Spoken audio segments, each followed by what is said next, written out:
Hindi, malamang maging interesado si Lovely kasi ano gato sports ng crush niya Si Ian Veneracion.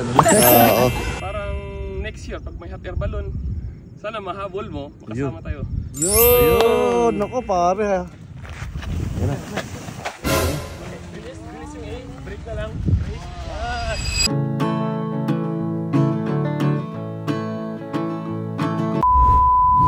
Lilipad na ang aming team. Galingan mo galingan mo pare. Lilipad na yung aming team. Si pare muna pare ka muna, practice ka muna. Pagkagamay mo na, tsaka kami lilipad ha. Ayun na sasakyan ni pare Astron. Si Joe, nagugulo si Joe doon. Kala mo naman Kala ko kaya depende nga sa kilo. Depende sa kilo. Hindi ka kaya, Joe. Hindi gagamitin ni pare. Pala gamit sa paglipad. Ito sila Yun. Bitaw mo na agad pag nasa taas. Nakakapanood kami nito dati sa mga Clark pagka may event doon. Clark yan, pag may hot air balloon yan. Yun, yung may hot air balloon. Doon kami dati nakakapanood nun. Parang next year, pag may hot air balloon, sana mahabol mo, makasama tayo. Yun! Naku pare ha. Clark na yun. Ayun ang importante pare ba? Wala, ilak mo yan. Kasi malalaglag tayo. Oo, pagka ganyan Yan, kakagatin mo yan. Pwede mo ipa para magja-jumper to. Para magja-jumper. Excuse mo na sir ha. Okay, sige po. Sorry. Excuse mo na masyadong Sige po.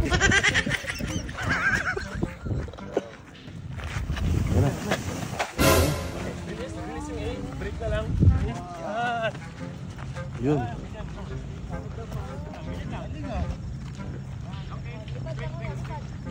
Tayo lumipad. Pakpak na lang. Lumipad.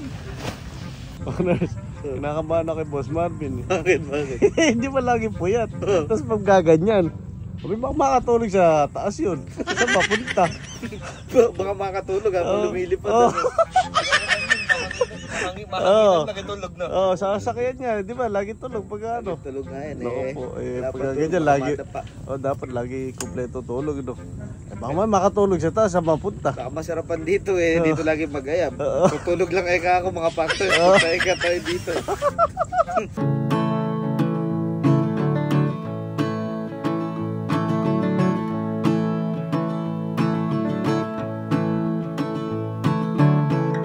Sometimes what you want ain't what you need.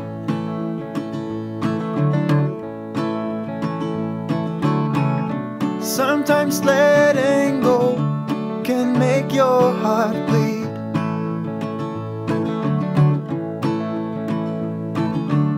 Sometimes the road ahead seems dark as night.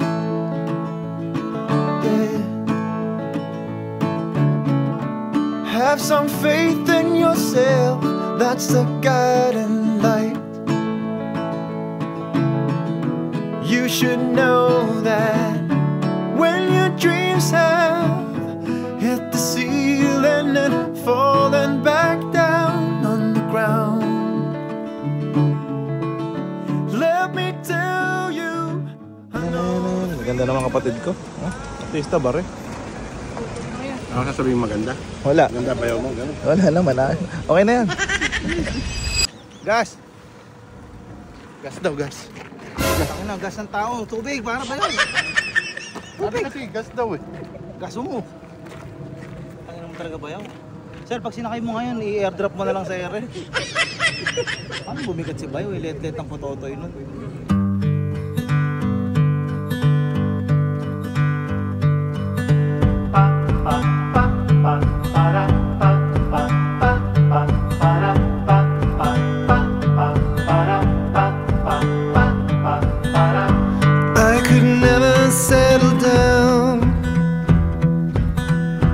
Far away from my hometown,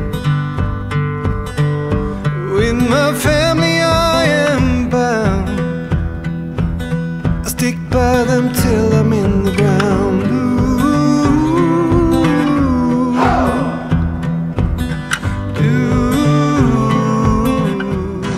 Yun, dami ko natutunan. Nagliligpit na ng gamit.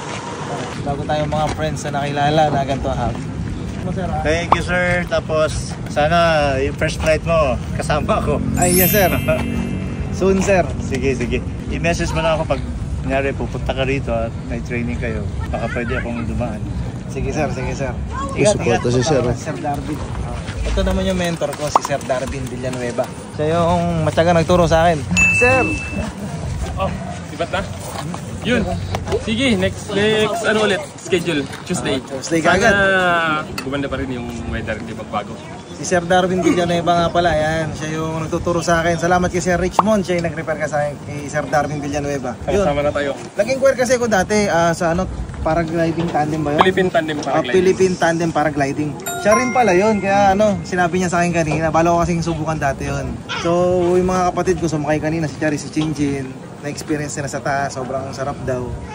So, sa mga gustong ano, may experience din. Di ba sir, nagtatandem kayo sir? Ayun. Yes, Tandem. Inquire lang kayo sir kay ano, kay Sir Darwin Villanueva or kaya to sa Philippine Tandem Paragliding. Sana dumami pa tayo sir at sana maturuan mo pa ako ng gusto para makalipad na ako mag-isa. Konti na lang yan. Bilis. Bilis. One day pa lang. Konti na lang. Pwede na kapitan ng engine. Ano pangalan ni sir? Si ano? Si Andre. Andre yan. Thank you kay Andre. Siya yung matyagang nag-ayos Paraboy. ng ano, Pakawing. canopy. Oo. Paraboy. Ilan cc to sir? 204. 204. Eto sir. Ito pang backup ko na lang yan eh. Mas gusto ko to kasi hindi siya masyadong maingay. Ingay. Ito 180, 185 ba to sir? 185. 185 cc. Dito lang. Sunday, bale Tuesday kagad. Second day namin. Ano to? Interviewin natin to pare, yung mga sumakay. Okay. Kamusta ano niya yung pagsakay niyo kay Sir Darwin Villanueva sa Paramotors? Masaya. Masarap sa feeling. Hindi nga. Ikaw, Chin? Masaya. Akala ko naman natakot ako eh. Pero nung nasa taas na nakaka-enjoy. Sarap ulitin. Ulitin niyo pa? Oo, ulitin pa. Ako, ibig sabihin, nalasan mo na rin sila pare. Hindi pa ako nakapag-tandem kay Sir kasi nga ano. Gusto mo ikaw magdadrive? Hindi, mas pinili kong pagpukusan yung kiting. Yun. Yung ginagawa ko kanina. Oo. Tsaga mo nga eh, maghapon na. Oo, yun laki na initim ko Oo. pero... Pero okay lang yan. Pero bali wala yan. Mas maitim pa rin bato ko. Saan din nakita ni Sir Darwin na ano, decidido daw akong matuto. Kaya Ayun mas nga. ano. Hindi, tsaka sabi nga nila, di ba? Tulib mo daw matuto. Siyempre. Ayun na nga. Gusto na, sakay mo ako pare ba? Sabi ko, sasakay kita to the Ayun. moon eh. Kaya ito sinama dito, sabay-sabay tayong aangat. Yun! I love! Ayun na nga. Kaya medyo na ano, na antala yung ano, Para sa Tuesday, pag-practice. samahan niyo ako pare. Oh. Oo naman, syempre. Dali na natin dito. Dito tayo, diretso camping na tayo. Ayun, ay lapit ah. Dali natin yung ano, yung tent natin na second floor. Sinama ko si Bayo kasi pare yung hangin medyo lumakas talaga, makalipad kami na maayos. Yun, si Bayo, nakibayo pala yung hangin ano. Tatampo ko. Bakit? Hindi ako nakalipad eh. Hindi, kaya hindi nakalipad Bayo. Eh ano, medyo mabigat si Bayo. Sana na lang ako sa Bulacan na lang ako mag-ano, riding in tandem. Nakapag-tandem dito. Hindi, bibili rin ng malaking kahit si ano, si Sir Darwin para kay Jo. Asa mo si Jo? Yung 9-seater daw bibili niya eh. Sir, ano partners? Okay ka naman, partners. Martes ulit ha? Bayo, sa Martes ulit Bayo. Oh, balag kuya. Ayun ah. Lilipad ang ating Ayun ah. kaya todo support. Ayun oh. I love it yung magkano yun ah. Magkano yun? Kasi ganun, di Oo. May nakakatawa yung sinabi ni Sir Darwin, mas lalo akong ano, lumakas yung self-confidence ko kasi sabi niya ano, bilis ko raw matuto. Oh, kasi yung ibang tinuturuan daw niya, sabi niya, medyo, wala, sa una lang. Pero ikaw, matyaga ka daw eh. Kasi mahilig talaga ako magpalipad ng drone, di ba? Yun nga. Gusto ko, ako nilumipad. Yun. Ay, doon mo na pare ano yung pangarap mo na ano, makakalipad Pangarap ko na. maging pilot. Yun. Sa ganitong paraan man lang, ma-experience ko maging pilot. Ayun na nga. Dala ko nga yung passport ko, kala ko kailangan eh. Hindi mo yun! Kailangan. Hindi yun! Hindi ko magdadrive eh. Kailangan pa lisensya. Ay, ano, kila ma'am nga pala, Mrs. ni Sir Darwin. Ah. Todo support. Ba't gano'n si ma'am? Maputi. Oo nga. Maputi, si ma'am tayo, umitim. Nagtanong yan eh, kung pupunta daw si Lovely. Sabi ko, baka hindi pupunta yan, kakapanganak lang. O kasi pag maalis ako, pinag-general cleaning ko siya sa bahay. Ay, Sabi ko, nako. "Linis ka muna dyan." Ay, kaya sa'yo ako eh. Vlog ko to, kumaga ako matapang dito. Ayun. Si ma'am, paragliding pilot pala si ma'am. Nagpa-paragliding si ma'am. Dati. Eh malamang malaso si Bes naman ano. Ayun na nga. Hindi, malamang maging interesado si Lovely kasi ano gato sports nung crush niya eh. Oo. Si Ian Generation. Oo. Ay si Sir, pilot din to si Sir. Oo, Pinakita sa pilot akin yung din si Sir. malulupit na video ni Sir. Ayun. Pinakauna sa mga paragliding, yan. Oo, paragliding. Lupit nung pinapakitang video sa akin ni Sir. Oo nga. Ang tawag Sir doon, iba siya, hindi siya yung kite eh. Microlight. Microlight. Ayun. Ay si Sir, nagdiligpit na siya. Si Sir Ray, ito malupit to. Ano to? kay diver to. Oo. Talaga to sa mga extreme sports. Sir, thank you sir. Thank you, sir. Tuesday sir, kung ano. Tuesday. Sige. Sige. Pilitin ko. See you in day 2. Yun.